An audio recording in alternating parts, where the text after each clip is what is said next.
Shalom. Alors, dans ce cas, il va falloir faire une différence fondamentale. Est-ce qu'on se trouve en Israël ou en dehors d'Israël?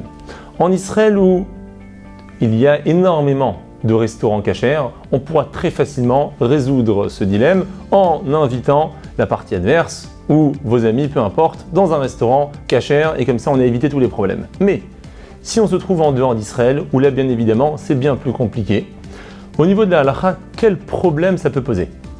Il y a une notion de maritaïn. Maritaïn, donner l'impression que moi en tant que juif religieux, je ne mange pas kasher. Ou bien, c'est également un autre problème qui va toujours rentrer dans le même cadre de maritaïn, c'est que cet endroit est kasher. Et les gens vont pouvoir par la suite venir consommer même du non kasher. Certains décisionnaires, à une certaine époque, entre autres Rav Moshe Feinstein, considéraient que c'était à éviter.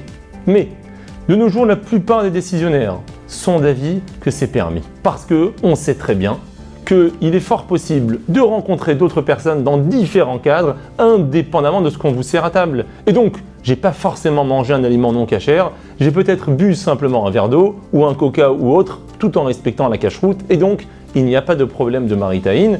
Personne ne va penser, ou bien celui qui pensera mal, c'est son propre problème, mais je ne suis pas la source de cette erreur, c'est la raison pour laquelle ça sera permis. Chazak ou Baruch.